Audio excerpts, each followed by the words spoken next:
welcome back. It is another installment of this wonderful podcast we keep doing. Look, this has gone through iterations. I believe in the iterative process. When I first began recording podcasts, I called it the uncertainty hour. And I used an interesting idea because I didn't know if I was going to keep doing it. It was uncertain if my guests were going to be available at any given time. And we used this little hourglass as kind of a prop to indicate what we were doing. Once I was able to get a trademark for Armchair Attorney, I changed the name of the podcast again. I called it Armchair Attorney. I like alliteration and AA. It seems like a cool way to go. And we kept it that for a period of time. And then the conversations became more supply chain related. And I love supply chain. You know that I love supply chain. So I called the podcast Fleeting Conversations because the conversations were oftentimes fleeting, truck related. It was a nice pun. I still like that. Now I call it what other people call it, which is Leffler's Podcast. I just say it's Leffler's Podcast. That's how people typically refer to it. And so that's what I call it now. I'm so grateful for all the people who have tuned in, watching the live recordings, watching them on demand, or listening to the podcast on Spotify or on Apple Podcasts, Amazon Music, Buzzsprout, wherever you find your podcast. And this wouldn't be possible without the support of you, the viewers, but also our friends over at DAT. DAT Dial-A-Truck. Oh, I do love DAT. I do. For over 40 years, since 1978, DAT, over in this corner right there, has been helping truckers find loads, helping truckers get home. And you have to imagine, what was the world like in the 70s and the 80s? How do I find the next load? How do I get home to my family? It is something that is part and parcel to the supply chain. Driving a truck is one of the most dangerous jobs in the country, and yet it is the only thing that keeps America moving. So I am so grateful for having DAT as a sponsor. I think you should check them out. In the show links, if you're a new customer, we can save you 10% for your first 12 months. Just click the link to do that. It's something that I'm, again, very grateful to have them as a partner. It's also brought to you by my floating disembodied head. Hello, floating disembodied head. Always good to have you join us. It's great to have a little microphone on you now. Look at that. He's got a little microphone. That's really cool. Thanks to the folks at Sticker Monkey who helped me make that thing. Now, the name of the podcast changes. Some of the things that I say change, but the one thing that you all know, is that I have a very strong opinion on things called non-competition agreements. And for the last over 2 years, since we started this thing in 2022, non-competition agreements were something that I was very passionate about helping people understand. How do you, as an American worker, understand a contract that tells you what job you get to do and for how long you can't do it? And for what geographical expanse can you not do it? Well, the Federal Trade Commission, the FTC, put out a proposed rule. This was sometime last year. That proposed rule was going to ban non-competition agreements throughout the country. Now, you might say to yourself, Matt, is this really that big of an issue? Why do people talk about non-competes? It seems like it's a pretty rare phenomenon. Well, first of all, that's incorrect. They're everywhere. Is it just a supply chain thing? Of course it's not. It's an everybody thing. Over 30 million working Americans, roughly 1 in 5 working Americans, have to sign a non-competition agreement as a precondition to employment. These documents are given to you usually after you've been hired, or they're not disclosed during the onboarding process. And it's sign or lose your job. And if you sign the document, people say, well, they're not going to enforce them. They're not going to chase you down. Oh, the things you hear about non-competes. What I can tell you is that oftentimes people are followed after they leave a job. They are given cease and desist letters. And sometimes, yes, they are in fact sued. If you look at the comments in the FTC's proposed rule to ban non-competes, over 20,000 individuals filed comments. Many of them tell the story of what it's like to have to leave your job, but then also have to move to a new place. The non-compete might just be a city, it might just be a county, it might just be a state, it could be the entire country. This is the world we live in, where almost every American worker is at will, and yet we have post-employment restrictive covenants, perks, as I call them, the perks of the job. These include the non-competes, the non-solicits, the non-disparagements, the non-disclosures. The list goes on. Well, there is something very big happening. Very, very, very, very big happening next Tuesday. Next Tuesday, the FTC has an open committee hearing where they will finally be revealing the rule around non-competition agreements. The question that everyone wants to know is what happens next. Now, before we get to our guest, Danielle Chaffin, in just a moment, I want to just spend a little bit of time walking you through what's likely to happen, because I want to be clear. The FTC will be challenged. Whatever rule we see come out on Tuesday, and I hope it's a strong rule against non-competes. Ultimately, the U.S. Chamber of Commerce and many, many others have made very public comments filed with the FTC explaining precisely what will happen if the rule becomes finalized. They will challenge it. They will seek to sue and have it invalidated, and that litigation may go on for weeks. It may go on for months. It may go on for years. There is a very, very important question about whether the FTC has the statutory authority to actually mandate 30 million contracts be invalidated. That's big. The FTC estimates that American workers are making 300 billion, that's billion with a B, less per year than they should be if the non-competes were invalidated.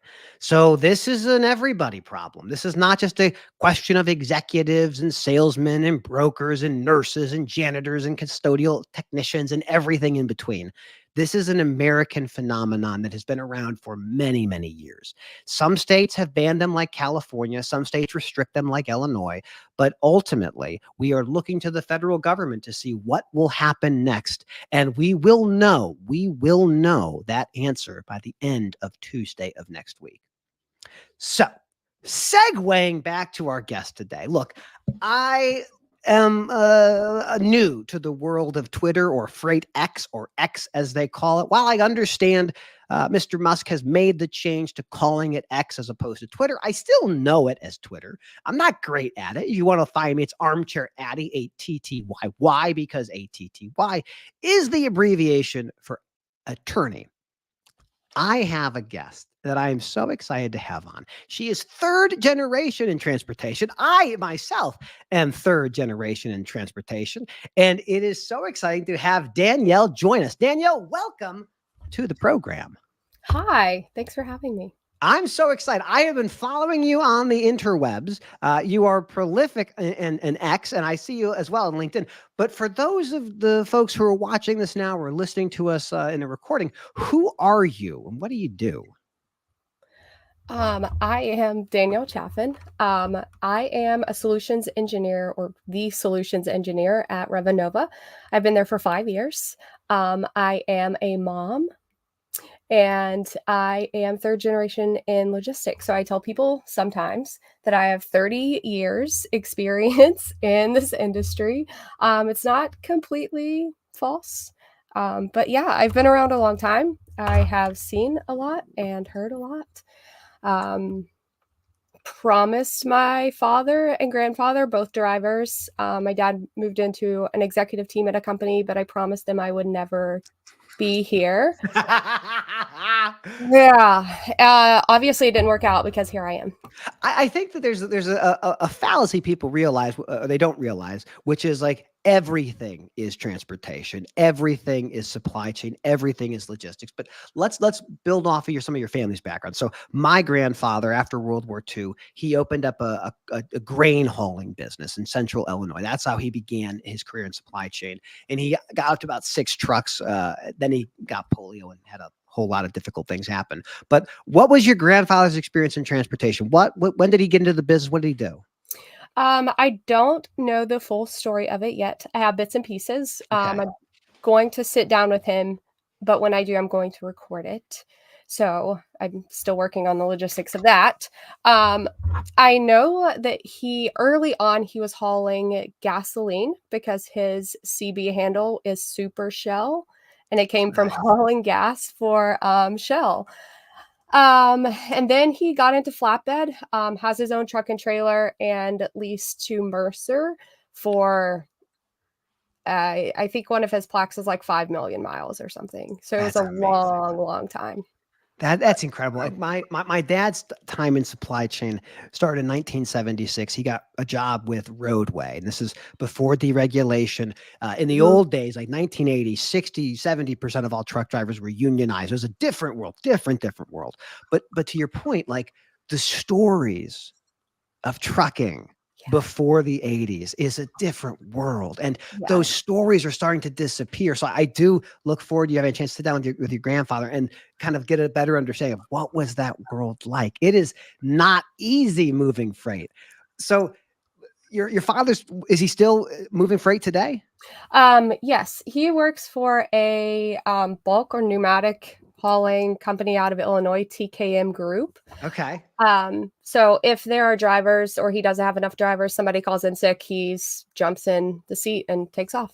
My dad had his CDL until his mid 60s. It was always his fallback. So he ended up, after leaving Roadway and Airborne at some point, he had his own like maintenance and repair company. And his fallback was always, if this doesn't work out, I will just hop on and drop driving again. We have some folks in the comments. I gotta say, Dad at Two Roadside, I love you, buddy. It's good to see you. Thank you for tuning in. I'm glad that we're actually seeing the messages through. So X. Sometimes it doesn't happen. Okay, so you said initially you didn't want to get into supply chain, or you were advised not to. For me, I looked at trucking, and the only way I understood it was when I was like 6 or 7 years old. It meant dad was gone half the time. Mhm. That's what trucking was for me. It was like, that means dad is gone. I thought to myself, I never want to do that. I never want to do that. How did you find yourself into supply chain? How'd you get here? Yeah, so before I go there, I have to tell you the part of my, like, childhood.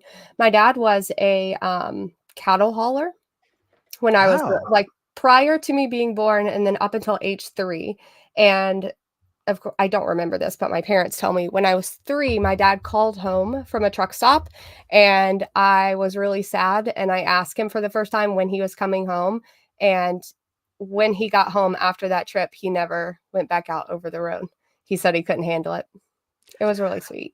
I I remember like we got 1 minute to talk to my dad when he was traveling, and so we would all wait. I had an older brother Josh, a younger sister Jackie, and myself, and you just wait, and you get the phone call. You don't know what's going to happen. Like it's Mhm. you never know. It's maybe after 5, but probably before 8, and you get that conversation. I just remember like the loneliness, and we don't talk about that. I don't think as much in No, the it, like, industry. gives me cold chills just thinking about it.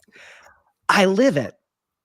I live it, man. Like we live it every day, and we have drivers there are drivers here. Like they're popping in the comments. Like they're here. They're listening. They're watching. Mhm. Um, this is what it is. This is why it is the most important industry that's ever existed. Is how do you get the things that you need? How does it get to your doorstep? How does it get to your shelf? And that's why I wanted to be a lawyer, because I was like, I don't want to travel. I don't want to have to be away from my family. I got 4 kids now, but your story, it brings me back to that moment.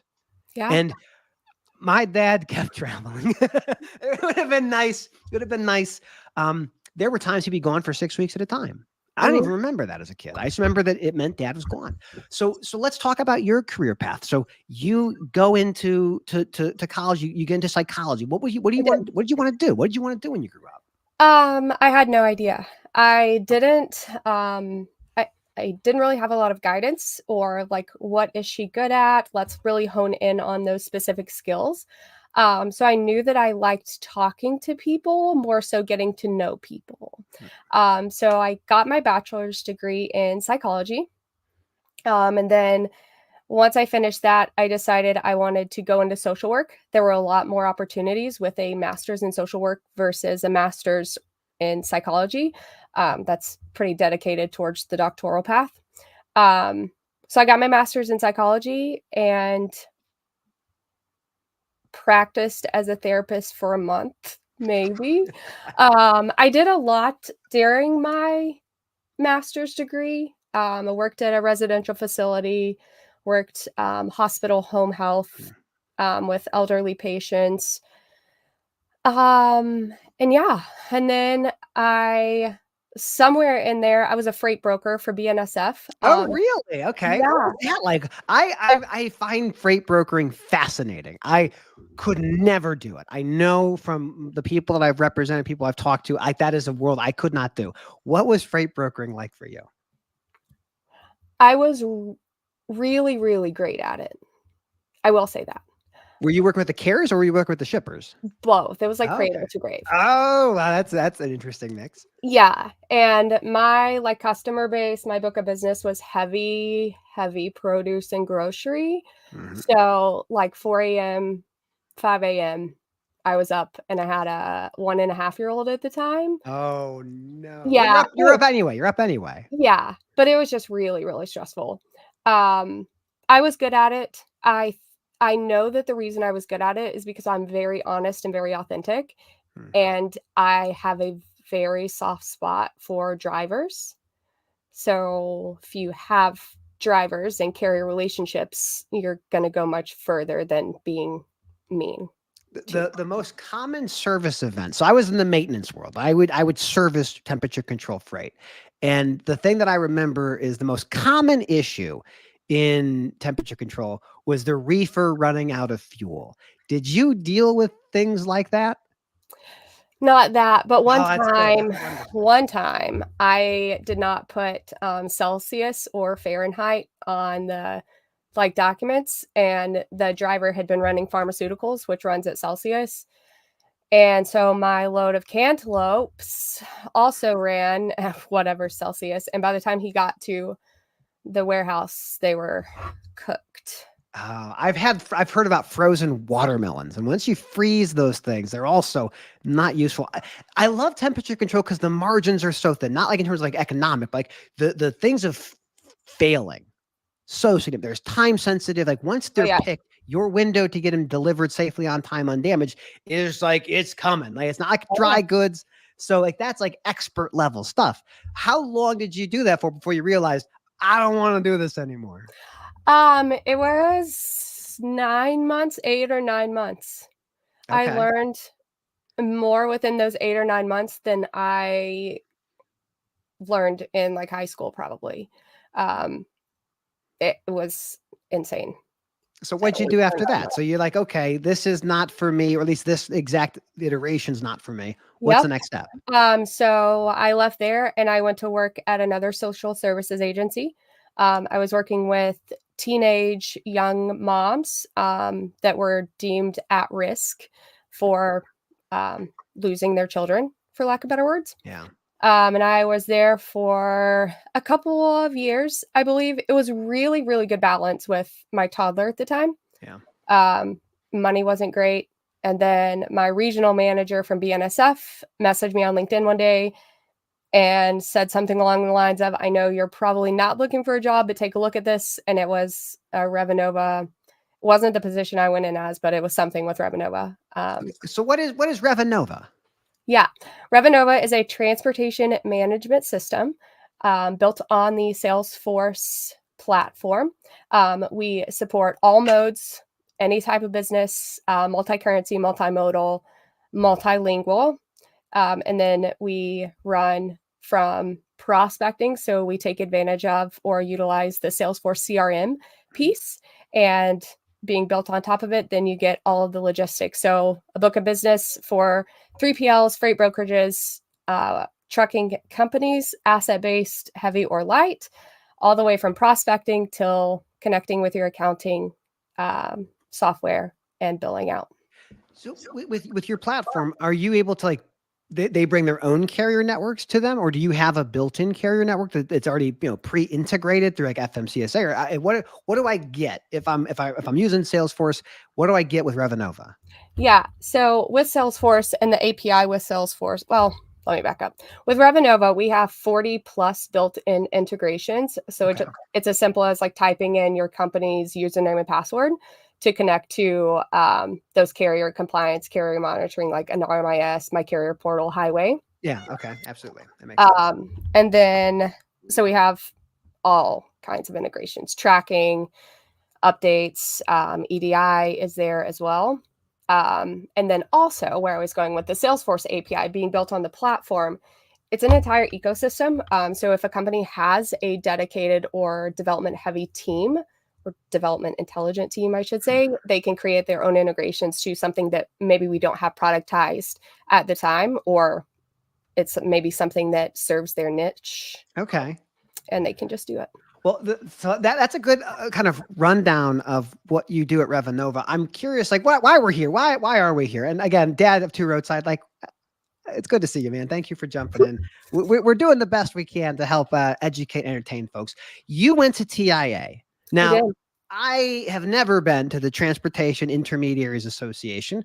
I would love to go. I haven't been. I was going to go this year, but then I had pneumonia. And it was like, I don't want to do that. I don't want to go do more travel. And you had been posting about it. So for people who are watching, like, or are listening, what is TIA? What was this conference? What was it all about? Yeah. TIA is, it's like a week long. It's probably my favorite conference that I go to out of any of them, with the exception of Matt's. It is connecting logistics, or really more geared towards freight brokerage 3PLs, Okay. but connecting those 3PLs or freight brokerage companies and vendors. Heavy technology, or heavy on the tech side. So I get to see a lot of our customers there, which is awesome. I'm emailing them all the time, but to see them in Okay. person and get to say hey and not be emailing about work related issues is really fun. And then we have, on the Revenova side, we have prospects there too. So being able Okay. to sit down with them and have more of a conversation than we get to have in the hour that we have scheduled throughout the sales cycle. And then friends are there, of course. I like the friend aspect. There's Adam Spencer jumping in here. He's saying hello to you. Do you go by Danny? Is that the name Yeah. you prefer? I will answer to it. The only name I will not answer to is Daniel. Daniel, yeah, I would. I think that sounds reasonable. I think that's a good call. I am so enamored with the whether we call them influencers, whether we call them like just personalities. There's so much more. Like, I've been in this business. Like, I started here in like the 2011, 2012 range. I was a lawyer defending trucking companies 2010. It's never been like this, or maybe it always has, and I just don't know. What in the world is it like with all these very interesting people?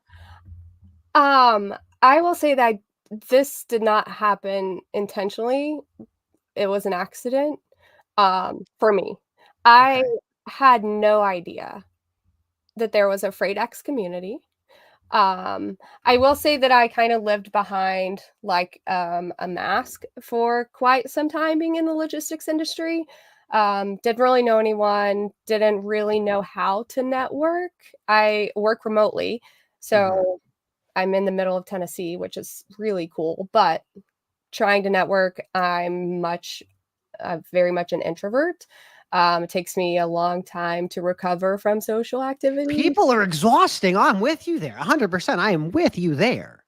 Yeah. Yeah. So like TIA is a week-long event, but I always go to bed early at TIA and everyone else goes out because I have to rest or I'm not going to be nice the next day. We are very much aligned. I think nothing good happens after 10 o'clock. Yeah. There's no reason. I'm 39. I'm halfway to 78. There's no upside for me not getting a good night's sleep. And my twins are 18 months old. I need every ounce that I can get. Yeah. Okay, so TIA is a big bunch of technology companies. There's a bunch of freight brokers, bunch of interesting personalities. Mhm. Uh, what is it that people go there to do? Is it just really to network and talk to prospects, or is it really showing people like, hey, here's the latest technology you need to be aware of. Here's the value that's being unlocked with different companies. What is the goal of TIA?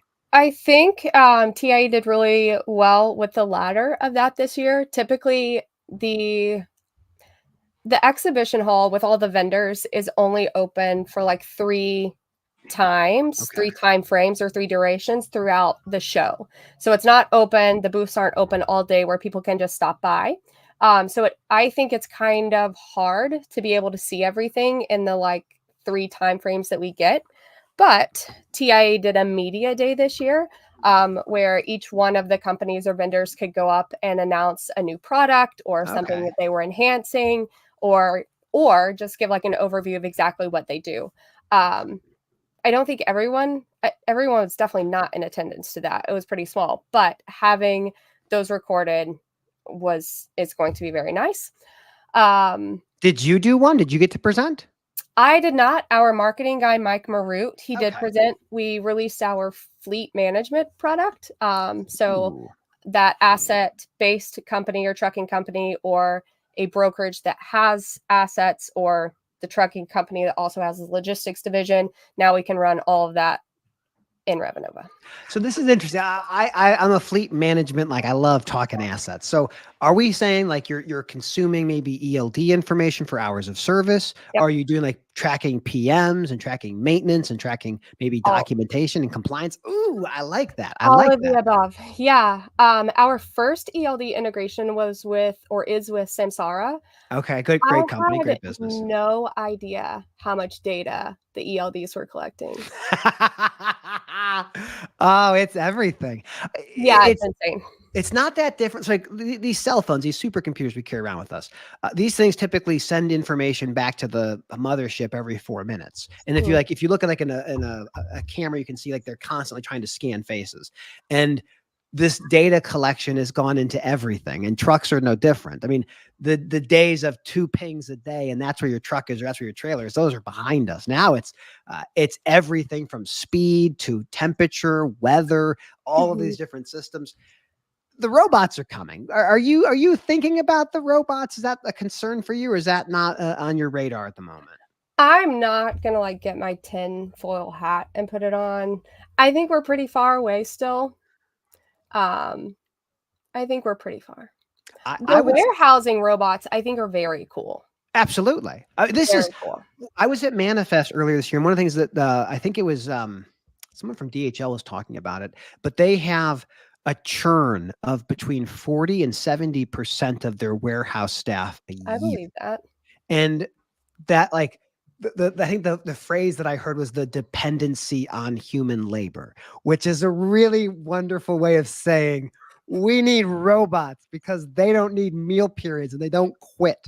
And it's amazing. But to your point, like that is pervasive in many warehouses. Uh, Transportation, trucking, not yet. I would say there are autonomous trucking companies running freight today intrastate, like within say Texas or wherever. Mhm. But I think they're closer than people realize. I think the robots are knocking on the door, and most people don't realize that it will be here. I'd say 5-10 years, we'd see some significant like middle mile changes, maybe at the warehouses and terminals. I don't Mhm. know. I love the robots. I welcome the robot overlords. I will betray the humans in a heartbeat. Let me be very candid about that. Yeah, I don't know. So you've been in the industry for a minute. What are some of the trends that you've watched unfold that have either been interesting to you or things like you're like, that's kind of weird. I don't necessarily like that. I think the technology space here is very, very interesting. And even thinking about the robots, we have a lot of tech companies. I don't want to incriminate myself. Like, We've watched some amazing things happen the last couple of years. yeah, we have. Um, and as a tech company building tech for this industry, I think our team does a really, really great job of it. But we almost have to be careful because we're building tech for a non-tech industry or Mhm. non-tech people, if that makes sense. I think to your point is the operational margins of a trucking company have never been significant. I mean, for Mhm, every Old Dominion, which is a phenomenal operator that knows how to make money and knows how to deploy technology, you have companies that are at an operating ratio of 98% or 99%. Like they don't have the ability necessarily to invest in technology. And this industry is very conservative. Like we don't adopt things just because it's flashy. It's more like has 1,000 other people tried it? Okay, then I'll give it a try. Yeah. I use the example like OD for many years. They didn't have automatic transmissions in their trucks. They just had manuals. And this was like less than 5, maybe 7 years ago. And it's like, they don't trust the newfangled automatic transmissions. Like, that's cool. So how is it like selling into an industry where technology is kind of a rail that most folks don't have the bandwidth or the expertise to understand? Um, it is definitely different on the freight brokerage logistics side than it is from the asset side. Yeah, that makes sense. On asset, we have created our fleet management console to be as easy and as basic as possible. Mhm. I like to refer to my dad's original TMS, and it was a spiral notebook. And That's right. he there was a lot in there though. There was like 40 trucks that he was running out of a notebook. That's right. Absolutely. You can do it with Excel today or Google Sheets. Yeah, If you really had to, you could find a way. I still think anything less than like 10, 15 trucks, you can do it in Excel or Google Sheets.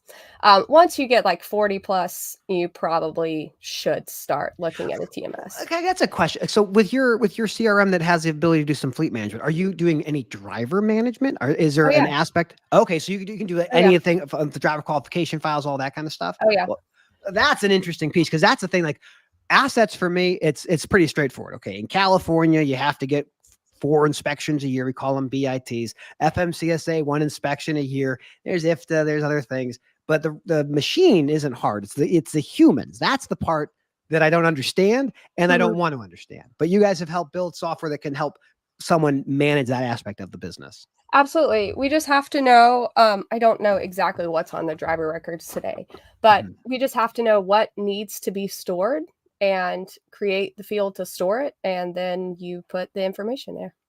Well, okay, let's talk about tech for a second. So last year, 2 really interesting events took place. One was the winding down of Convoy, this freight brokerage that at one point was valued at $3.8 billion. That's billion with a B. And then you had Yellow. Yellow had been Mhm. in business since 1924. They had bought Roadway, which is a company founded in 1930. This is an interesting moment in the supply chain. What was going on? What do you think about those 2 things happening? Um, well, one at TIA, I walked past a meeting room and I don't remember the company's meeting room, but their slide, um, it was a graveyard or something, and it said convoy back from the dead. that that Well, they convoy shouldn't stuff. have had the door open, first of all, I but it agree. was pretty funny. Well, that's an interesting thing. So Convoy, to your point, like they're not actually bankrupt. Like they have, as far as I can tell, they have not filed for bankruptcy. What they did do was they sold the technology backbone to Flexport. And now Mhm, Flexport is out there selling mhm, what used to be Convoy for brokers and some other Convoy tech stuff. It's very interesting. But to your point, like they're not quite dead. They're still kind of alive. Uh, yeah.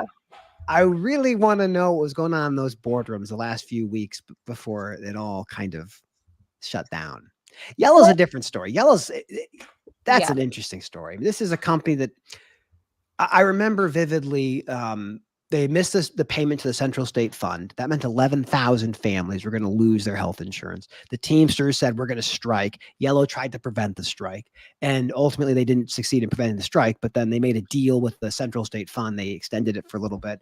But Yellow was a $4 billion a year trucking company. I mean, yeah. they were moving freight before there were containerization. They were moving before the highway system. And you look at this legacy and you're like, what? Where are we going? Like, what is happening? Deregulation 1980, that set the stage for these companies to wind down. There's Mhm, only TFI, UPS Freight, they're still around as a mhm. union motor carrier.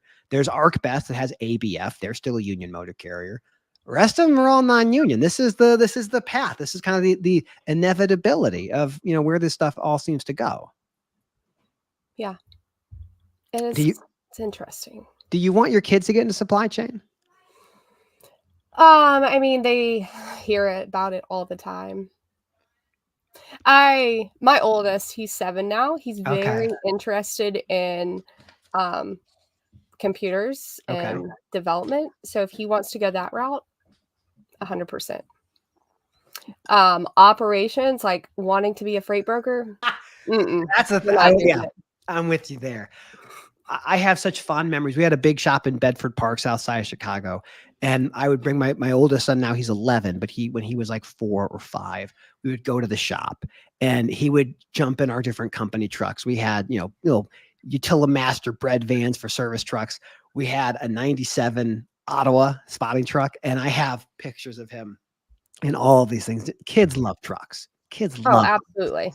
and there's nothing better than you know seeing your kids inside that stuff. But to your point, it's not the business that it was, not for our parents and not so much for No, our grandparents. It's a different world. And absolutely. I wonder what it looks like 5 years from now. I mean, that we see the offshoring and the automation that's going to continue. Um, Mhm.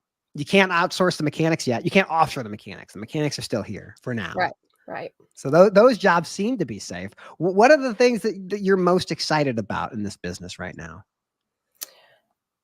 Um, I am r prior to a couple of weeks ago, Revenova was our software, or our product was pretty much strictly for brokerage, Okay.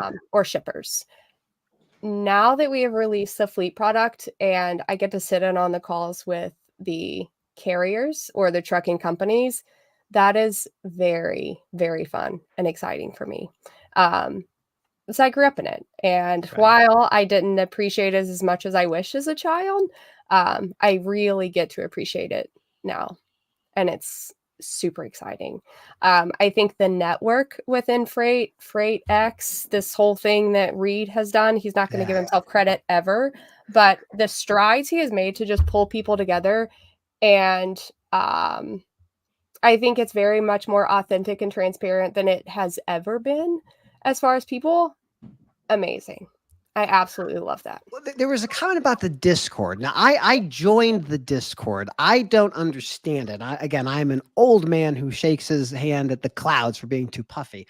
What is Discord? And talk a little bit more about this community that Reed and others have kind of helped kind of build, because you're just as much a part of this thing as anybody else is. Yeah, I did find it kind of on accident. The Discord, I didn't know what it was either until I stumbled upon it.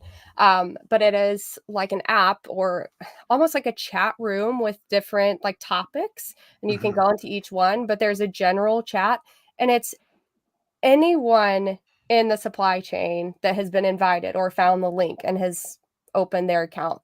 And it's called Lost Freight Discord. Gotcha. So we have trucking, like carriers, drivers is the word I was looking for. Yeah. We have drivers, we have freight brokers. There's a bunch of tech people considered tech bros. Everyone, a lot of people have different roles. I Okay. forget what the roles are.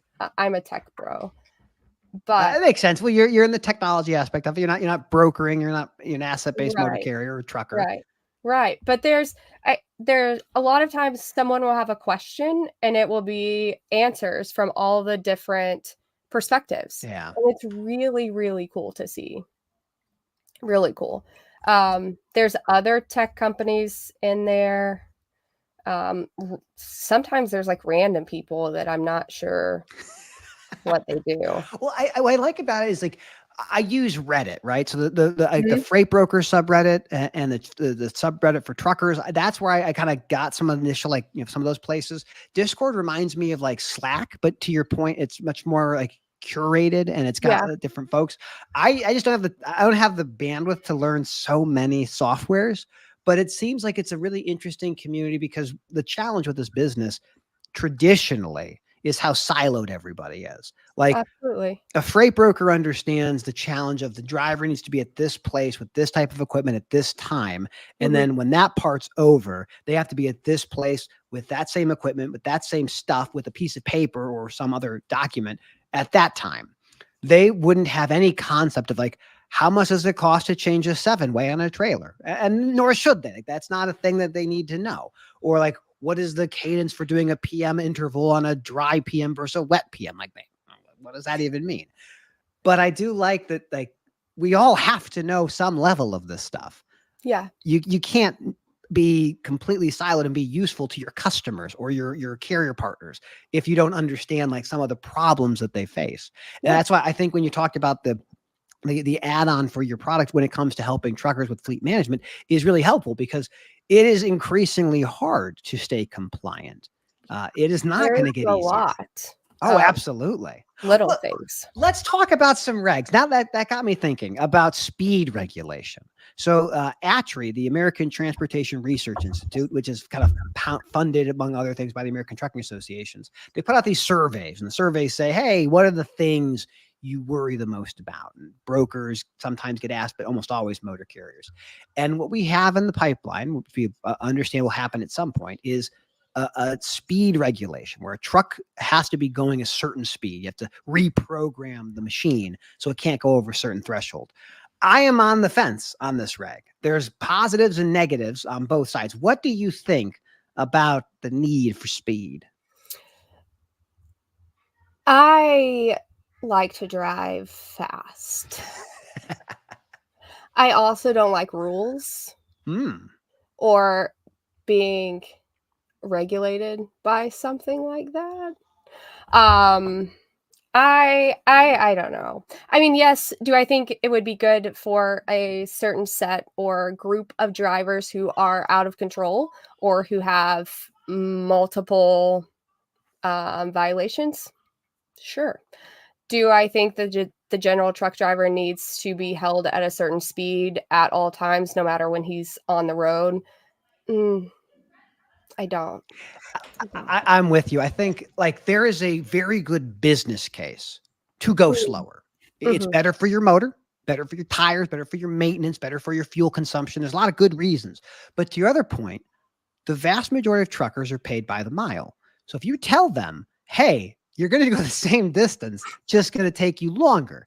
The functionality is we are going to pay you less money and we're Yeah. all going to be fine with this.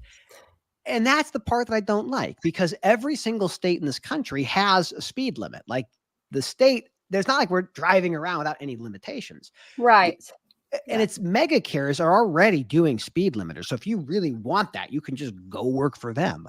But it seems to be this idea of going after smaller, mid-sized trucking companies and saying, we don't like that you're different than us. You're going to be just like us. And it's almost akin for me of like the ELD mandate. The idea like we're going to force you to do something and now you're going to do it. And if you don't, we're going to take you out of the ability to operate.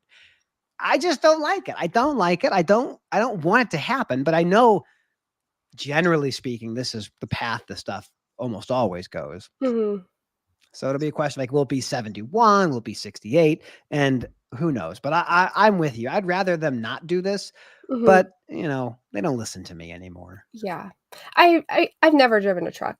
I will probably never drive a truck, but I can't imagine driving with an empty trailer and having to go the same, like, what, 65 miles per hour and just cruise at 65. And you're going to have people that, again, like some of them won't comply. They won't go get them changed, and they'll have to get whatever investigations take place when you get pulled over or whatever. But I do think that just to take your truck and go to a dealership and say, reprogram my ECM so that I can only go 68. That's going to, I think the estimates were like $300 per truck driver or per truck has to go and get this thing done. Wow. It's just bonkers. I don't like it. I don't like it, but I understand like that is people want to regulate and this industry loves regulation. What about driver facing cameras? That's another really interesting one. Again, my willingness to follow rules is non-existent, for lack of better words. I also don't like those. It is not my business what a driver is doing inside of his truck. And what if they forget to turn it off? They live there. Oh, absolutely. I mean, this is the thing. You're hit the nail on the head, which is no one really objects to the outward facing cameras. Like I'm going to see the cars and trucks in front of me. Yeah. If it's a company truck, I would want to know, maybe in a hard braking situation, what were you doing? Like, were you on your phone? Did you have it? Were you messing around with the radio? What were you doing? But to this point of like surveillance, we as Americans are so open to surveillance. We welcome it, whether it's our phones or our computers or whatever else. Like we love it. But when it's our employers, we're a little bit more hesitant.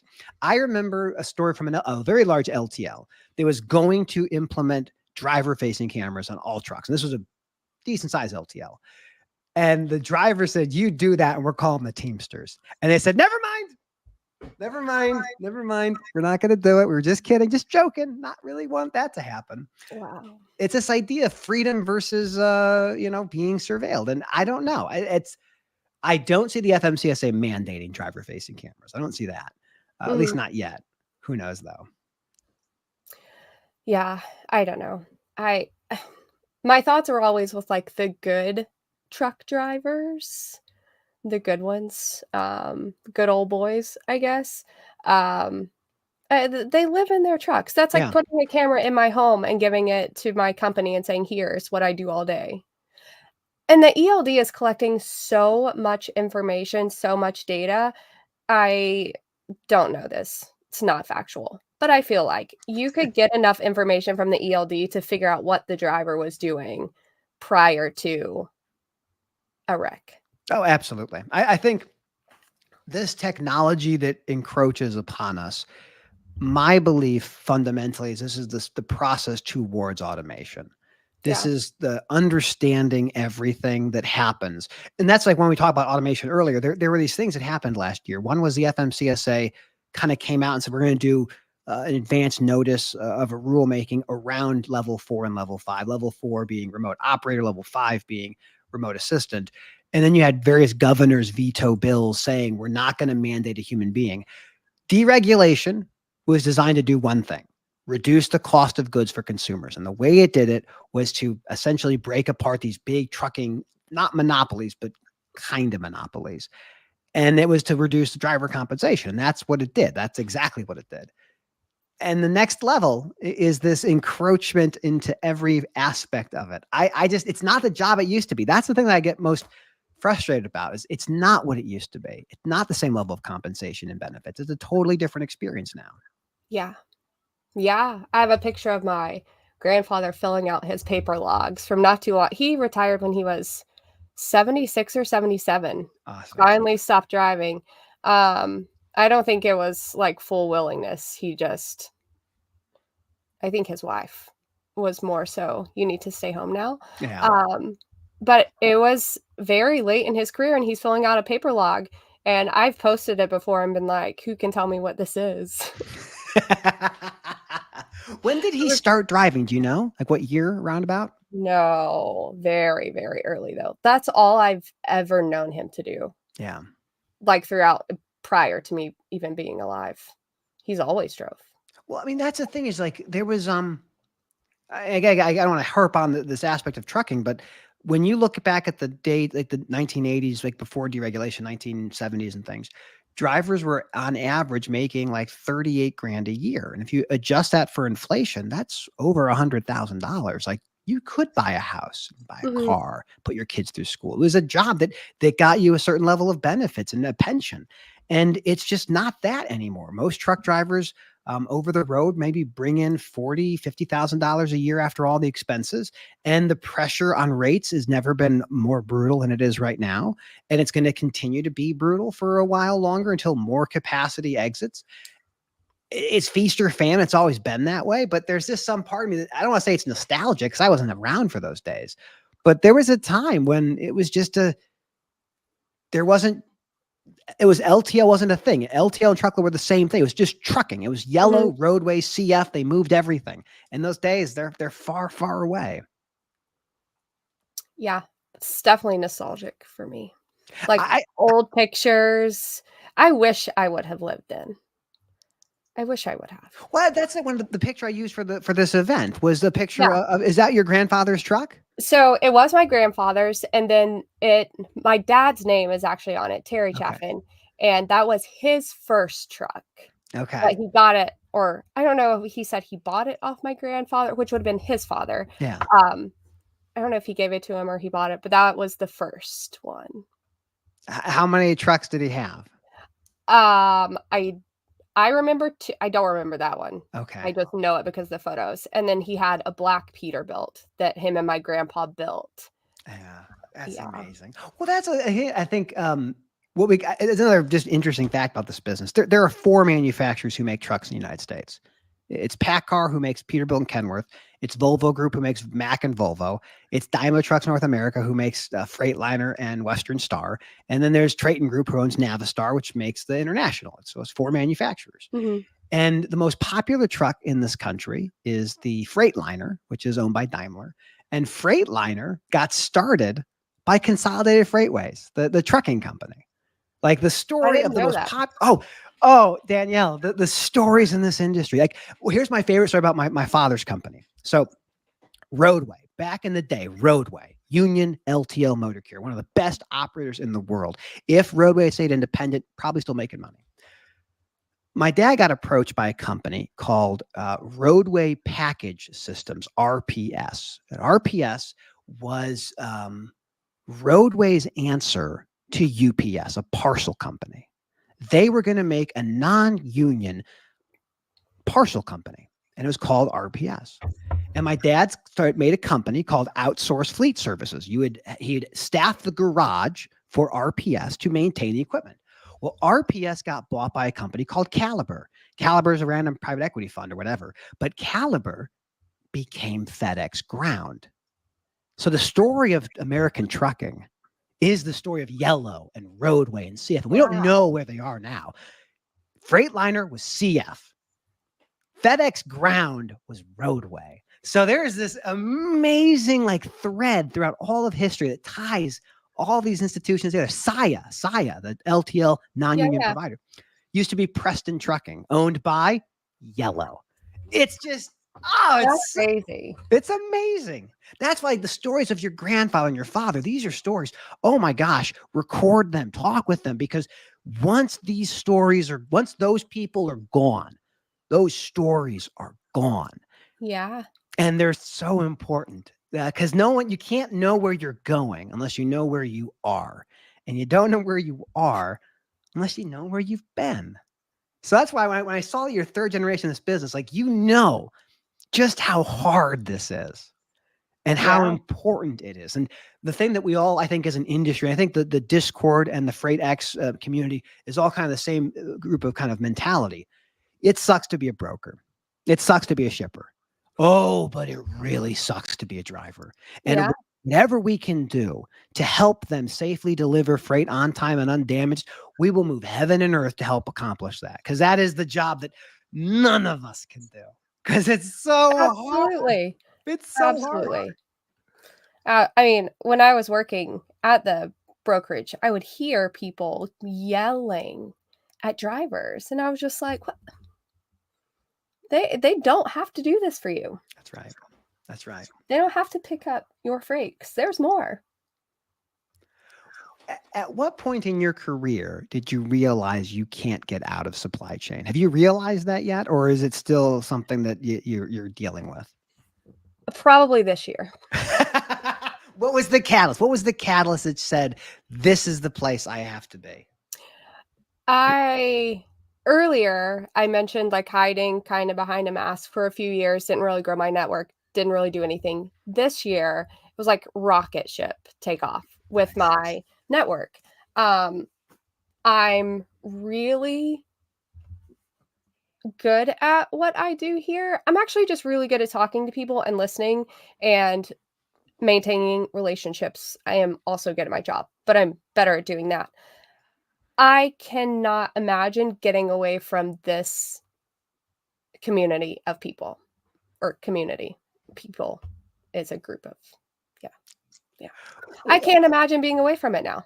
Well, one of the things that we talked about before we went live was you had a desire at a point to become an attorney, to practice law.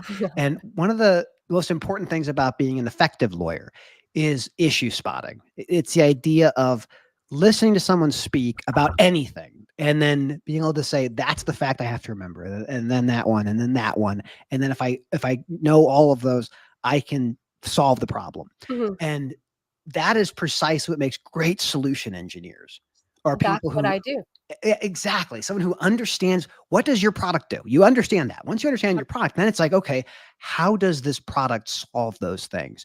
And so often prospects don't actually know their problem.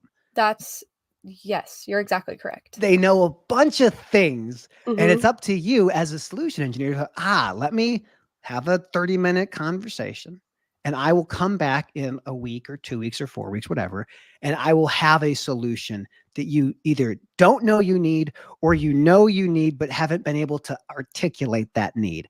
So Mhm. I know you'd be a good lawyer. I think you've made a better financial decision, generally speaking. Law is it's an interesting business. I do enjoy it from time to time. But I'm glad you're able to put like that curiosity, because that's the thing that makes anyone effective, is this level of curiosity. Yeah.